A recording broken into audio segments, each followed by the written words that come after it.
G'day everyone, Lauren Kress, the business scientist here, and this afternoon I'm joined by Sean McGuinness, who is a personal trainer and fitness expert. And Sean, I might let you just start off by introducing yourself a little bit. Yeah, thank you for having me on, Lauren.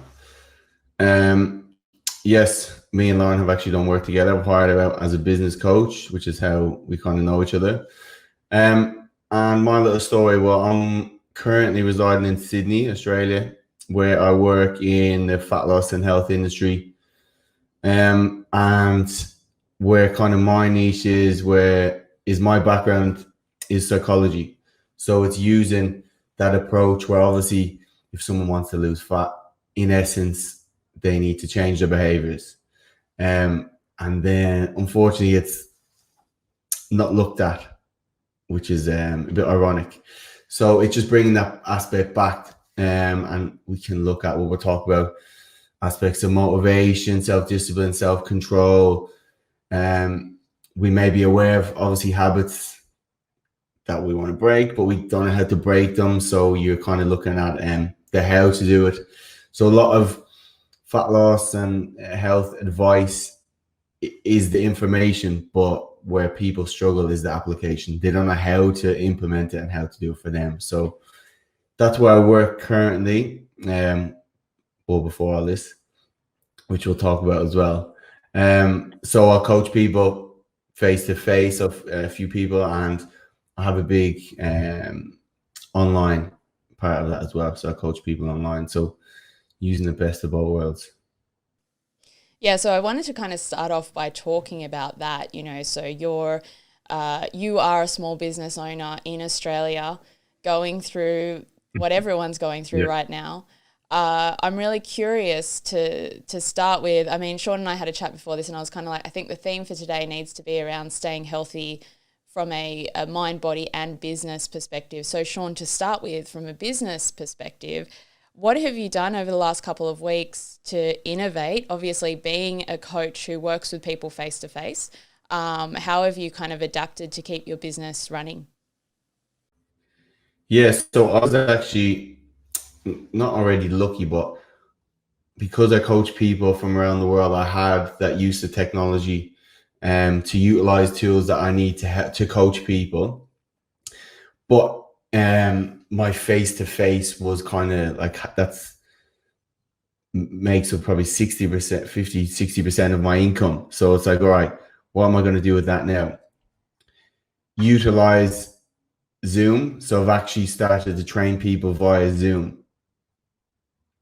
Everyone's keeping isolated. So my one-on-one sessions where people have a good understanding of movement. So we'll put the screen on. And obviously, one of the reasons where, again, people struggle with is they need something to lock in the time and train. And that's when a lot of people would train me face to face because they just think of it like a meeting as well. So, long story short, I've utilized Zoom a lot. I've had a lot of other tools that I use with my online business where I utilize platforms where I could basically monitor my clients' steps, their food, their training, all online anyway. So for those, my face-to-face business that couldn't train with me via Zoom, or maybe they have been impacted with their job, whatever, my lower income, lower ticket is more online. So I've just transitioned them over. So yeah, it's kind of saying, okay, this is my service. How can I use technology in today's world to utilize that same service so people still get the same outcome, which is obviously more important now than ever.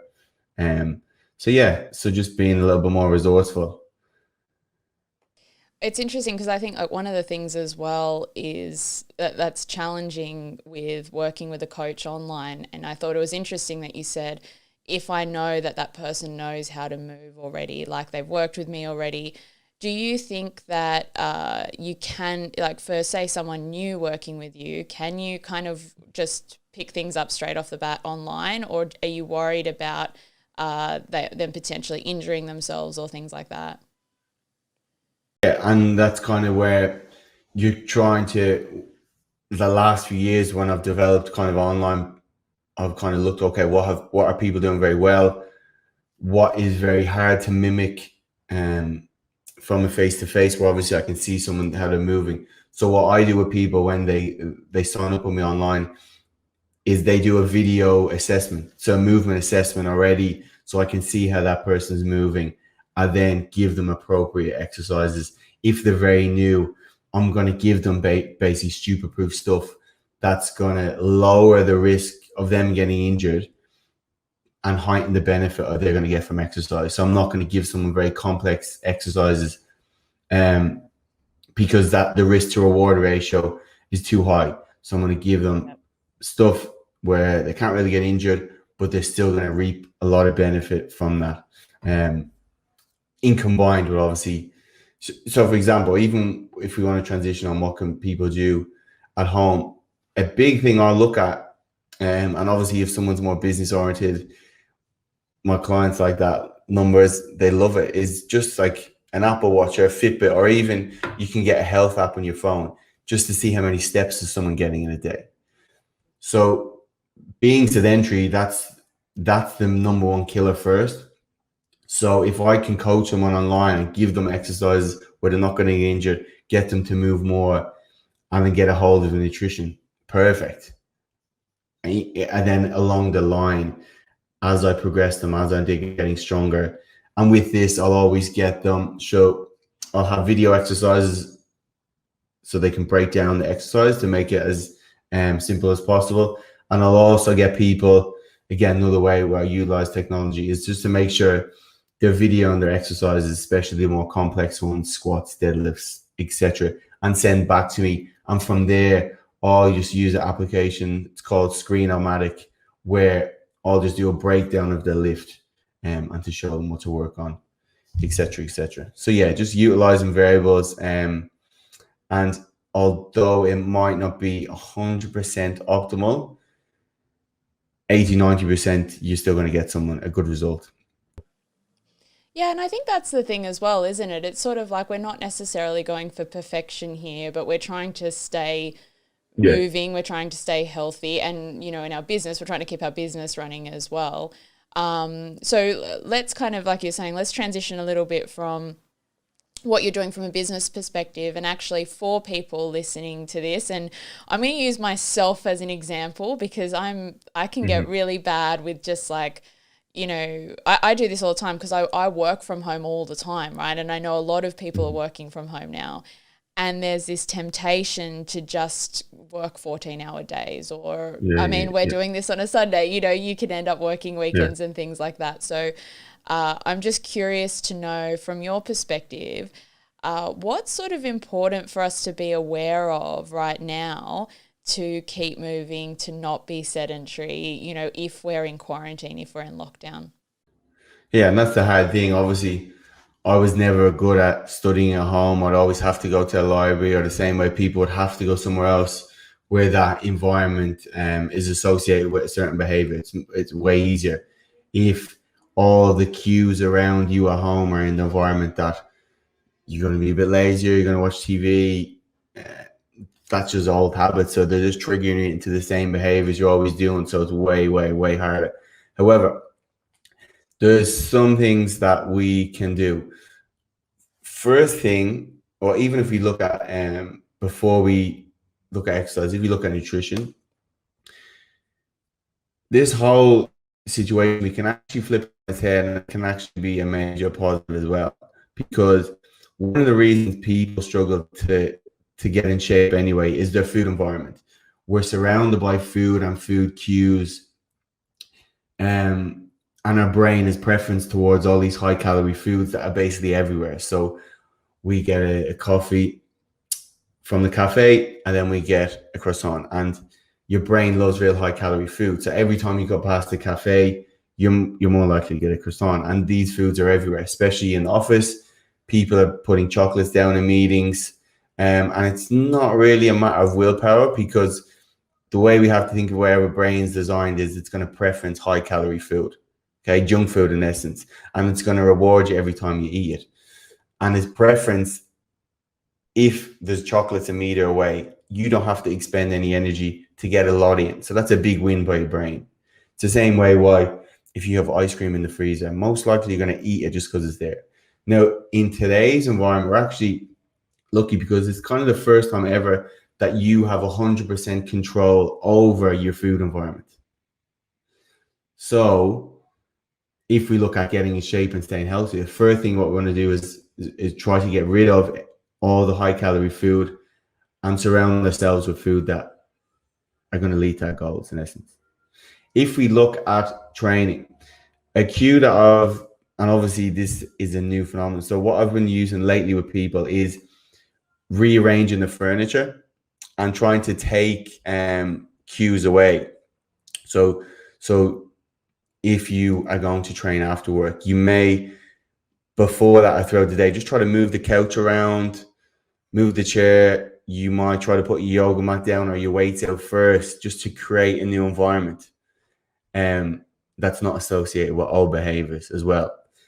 There's other stuff we can do if we look at habits, because obviously we get in the habit of sitting on the couch.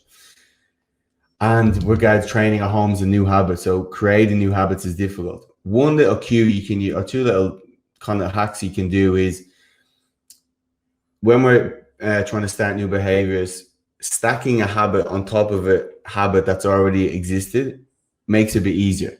Okay. Already your cue. So say, for example, if someone was going to train before, you could stack the habit of training right after you go and get a coffee or whatever is really ingrained into your brain. So you'll get a coffee and then you'll train and then you'll do your work. So you're stacking them in between two behaviors that are already automatic. And that just makes it a little bit easier. Another little tip that we can go a little bit further on in the podcast is what's called habit bundling. So that is when you take something that you really enjoy. I'm going to assume people find exercise hard, so they mightn't enjoy it yet. Okay. So you'll take something that you really enjoy, let's say watching Netflix, and then you'll combine it with training. So the good stuff overrides the bad stuff. So then you begin to positively associate exercise in a good frame, because you think, all right, when I train, I get to watch Netflix, and now you're positive associating the exercise. So some little hacks rather than just trying to use willpower and more discipline. Think of a better strategy rather than trying to look inherently and say, oh, I need to do more effort, because that's rarely the case. I love those tricks. I love that. That's awesome. I'm Yeah. definitely gonna do the stacking, because I think that makes a lot of sense. Like if you kind of go, okay, well, I mean, that's exactly my routine. Is I go get a coffee and then I work. So I'm kind of like, yeah, okay, I could put something in between those things. Now, in terms of actually, what sort of exercises you can do, what's your thoughts on, like, if you don't have a treadmill, if you don't have sort of cardio things at home, like what's ways that you can sort of still stay active while you're at home?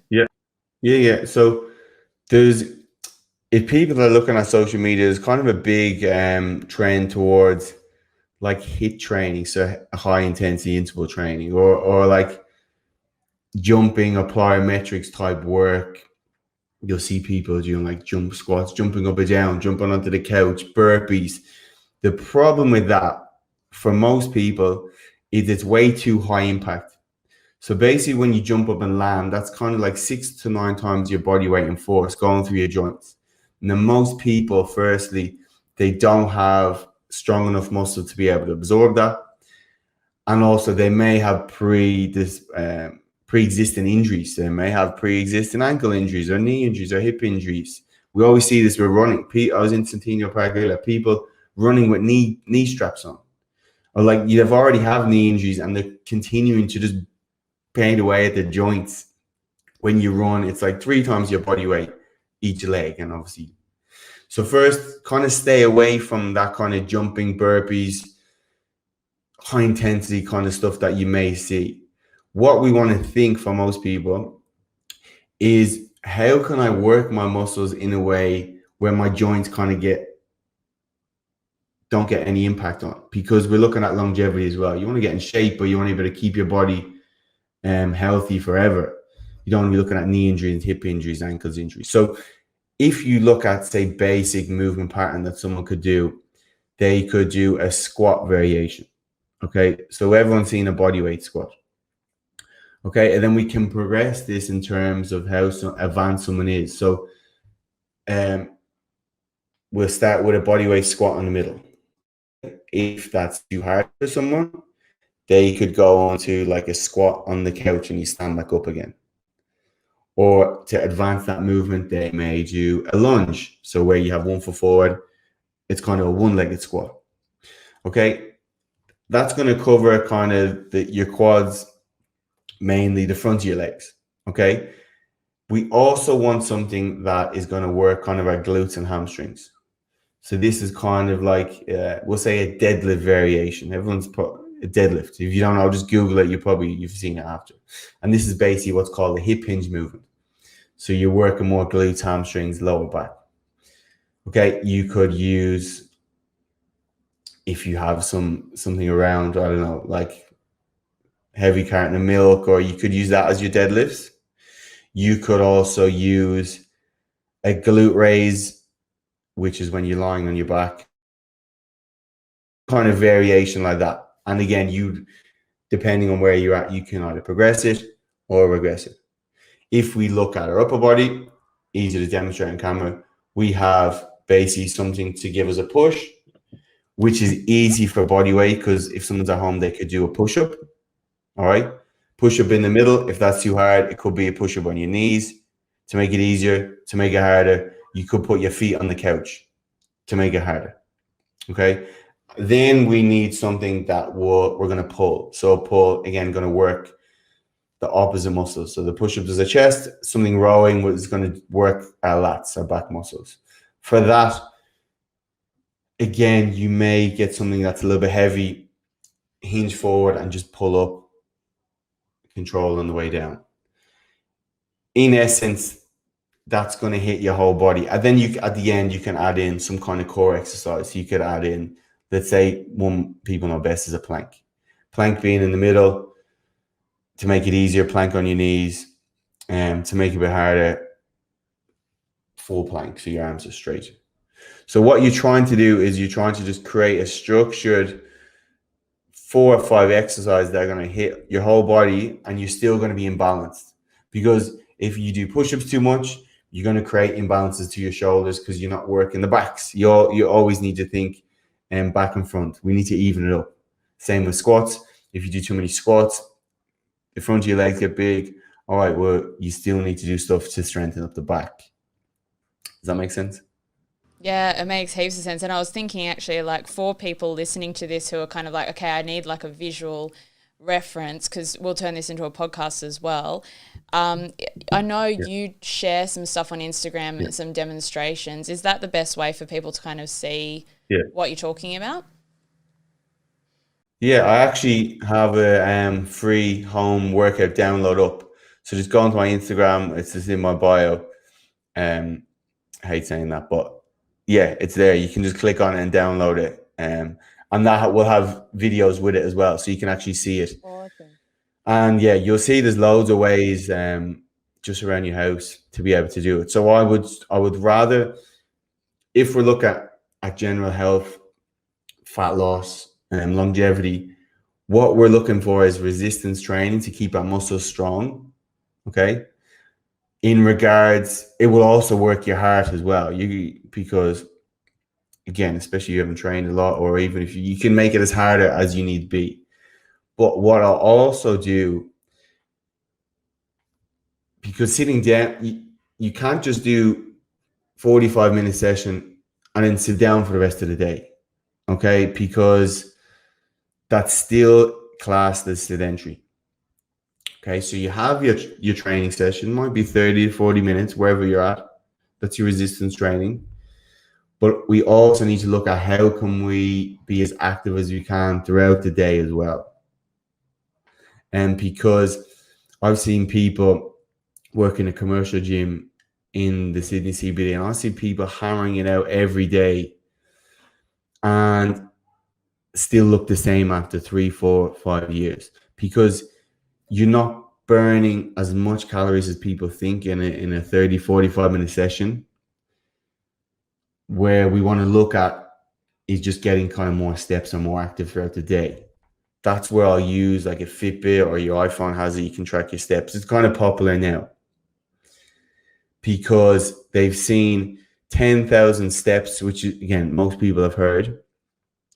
That's the equivalent of kind of like 2 to 3 times a hard workout in calories burned, which is crazy. People think, oh, I'm sweating, I'm working hard.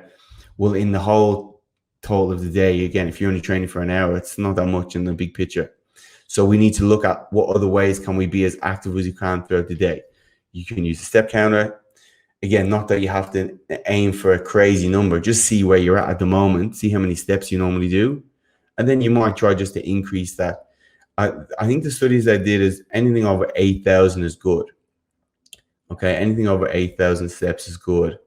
And when people do that, there's a domino effect in their appetite regulation, because they've actually seen when people are sedentary, and we can all attest to this, is your hunger goes a bit AWOL. You start to get hunger just purely from boredom and stuff like that. So it will regulate your hunger. When you move around more, obviously energy creates energy. Okay. When the mitochondria in your cells aren't doing anything, everything goes to sleep and you actually become more tired. So the practicality of this, again, you just, as wherever, I'm not sure how big people's houses are, but you just need to do whatever you can. You need to do a few laps if you're on the phone. If you have some stairs, you can go up and down the stairs, the emergency stairs, and also maybe combine that with a standing desk if you can. Again, you're just trying to look at what is applicable for each person. Yeah, actually, I was going to share like a personal story in relation to this, because I think that people don't realize like how quickly this can happen. And this is what happened to me when I started working from home. Is I had previously been doing an hour commute in and out of Chatswood from Ramwick. And, you know, so I was walking to the bus stop, you know, walking up and down the train step stations, all these things that I didn't even realize I was doing, right? And then the only thing that changed in my day, like I was eating the same, maybe I was, you know, I was getting a bit older. I was like, you know, past 25. But eating the same, just stopped going to work and working from home. And I think within 2 weeks, I put on about 3 kilos. Like it was, which is not like something I usually would do. Like I usually don't suddenly just put on a whole heap of weight. It wasn't even that I started eating more or anything. It was just that I wasn't doing all this incidental exercise throughout the day. And I couldn't believe it. I was like, wait, what's going on? That normally gets people because they go in. Yeah. And so basically what it's referred to as like all the exercise that you do throughout the day is NEAT. So it's non-exercise activity thermogenesis. So it's basically just all the movements that someone will naturally do throughout the day. And so say for example, a difference between 500 steps, maybe 250 calories. Okay. And if you combine that with maybe a tiniest bit more food, that's 500 calories. That's the difference between a lean person and an obese person. So it's such small figures, such small details that someone could be. So that's what we also need to be aware of as well. Even if it's a case that, especially in today's world, if you work from home, again, you may need to stack another habit where you're going for a walk. Again, considering where you're at in the world, considering whatever guidelines are at, getting some sunshine, if you can, put that into your day as well. Obviously, that will increase your productivity. Get some vitamin D. It's going to keep your immune system up. Again, if people are worrying about all this corona stuff as well, getting some nature, which is going to lower your cortisol. All this, like one little thing could have a whole heap of benefits that will benefit someone's business as well. Again, if you're on your laptop all day, your brain's not really supposed to work where it's just on all the time. So we're getting notified. You get a WhatsApp, you look at it, it goes on blue ticks. It's in your head. Oh shit, I need to reply to that person now because they've seen it. All this kind of stuff. So your brain's on all day. What's supposed to happen is supposed to happen is we take in information and then we complement it with stages where we're not doing anything. That allows us to process the information and break it down in our subconscious, and then we go again. We look at information, and it's the periods where we're not being notified. We're kind of daydream, walking around. You might be doing a hobby, being mindful, whatever it is. It's the stress and the rest. You need it together. You can't just have one. And then what happens then in those cases is people get to nighttime, and that's the only time where they're actually not looking at the phone and not being on. And what happens? They just fucking lie there awake because they can't sleep, because their brain has to process a whole day's information. So, long-winded answer, that in itself will feed in. So if someone could just get a walk in, you're going to increase your calorie burn, which could be the difference between you losing, gaining weight, staying healthy. It's going to train your heart because you're getting your cardiovascular in. You get outside, you get some sun, vitamin D. Vitamin D is also plays a role in mental health, which is obviously where seasonal depression comes from, because when you're not getting vitamin D, that feeds into your serotonin, what keeps you happy. Do your walk without your phone, without anything. Nature is going to lower your cortisol, lower your stress. That's going to have a whole reap of benefits. And yeah, you're going to be more productive when you go back to your desk as well. Oh, part of the reason I was smiling as you said that is I was like, that's exactly what has happened to me. Is like, I've been looking at my phone constantly, haven't been able to sleep, been sleeping like 4 hours a night, and finding it almost like harder and harder to be motivated to go and do things, because it's kind of like you said, if you're in this environment where there aren't those triggers to work out or move. So it's just really interesting how it does have this. Yeah, what you're trying to do, like in today's situation, people are either going to go two ways. They're either going to get worse because they're going to get lazier, and that's going to feed into them eating worse, and then that's a vicious cycle in itself. Or we have two options, and we look at all the time we've gained in regards not commuting, in regards you may be getting sleeping in a bit better, and we can use that to move a bit more. We have a bit of time to prepare food. We can control what food's around us. And again, that's going to be a domino effect as well, in regards when someone moves more, they're probably going to eat better. When they eat better, they have more energy, they're going to move more. And that's a vicious cycle as well. So I suppose the first bit is always just the hardest. It's like getting a rocket off the ground. You need a lot of effort at the start, and then that will create that momentum as well. So for most people, humans inherently look inwards at effort, where it wouldn't make sense in business. In business, you always look at the strategy and you look at the application. Why people don't do that with their own habits, which is crazy. We always inherently say, I just don't have enough self-control. I just don't have enough self-discipline. Well, what people need to do is actually set up your environment in a way that is going to make it easy for you to carry out the habits that you want to do. And you want to make it hard to carry out the habits that you don't want to do. So for example, if you don't want to binge out and eat chocolate every night, well, don't bring the chocolate home in the first place. Then you won't need the self-control to use that.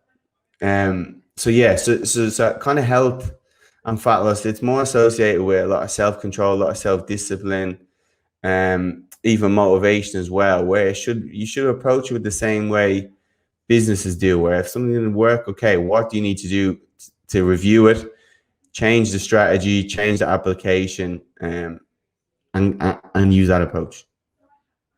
So for example, sorry to cut you off. This get me thinking about it. If we're looking at people scrolling, what the book I'm reading at the moment is, it's actually called Tiny Habits, and it's the Stanford researchers that have carried out years and years and years in habits. And one of the examples they use is the actual author, where he struggles to get off his phone in the morning, which is a common. I do the same as well. All right, that inherently would stop him working out for his team because he would end up scrolling for like an hour. Okay, what can we do in this scenario? We can blame ourselves that we don't have enough self-control, don't have enough self-discipline, or you can look at your strategy and application that you're using. And you could put your phone in the other room, and then you could go buy a traditional alarm clock. You're going to wake up, you're going to have to get up to get your phone, and then that's going to kickstart the habit from that as well. Yeah, that's a really good one actually. That's a really good example, I think, of like just that where you put things in space around you does have such an impact on your on your Yeah. habits, on your Yeah. behavior. So even if you look at like setting up your environment, you want to make sure you're trying to make the habits as easy as possible. So you need to make sure your gym gear is ready. You need to make sure you're setting up what space you're going to use. Like I said, rearranging the furniture ahead of time if you're changing the living room. You need to make it as easy as possible and think, what can I do? If you think of yourself on a worst day, a good plan should always be able to carry yourself on a worst day to do the habits you want to do. It's easy to do it when you're motivated, etc. But how can you do it when you don't feel like doing it? How can you construct an environment to carry out those behaviors when you're on your worst day? That's the sign of a good plan. That's always tell people. Yeah, I really like that. And I think a lot of people are having, well, a mixture of good days and bad days at the moment. You know, like this has been a Yeah. bit of an emotional roller coaster, I think, for everyone the past couple of weeks. Mm-hmm. And it's good to kind of plan for that. You know, I mean, you mentioned business before, and it's the same thing, right? It's like, how do I set myself up to still have a productive day at work?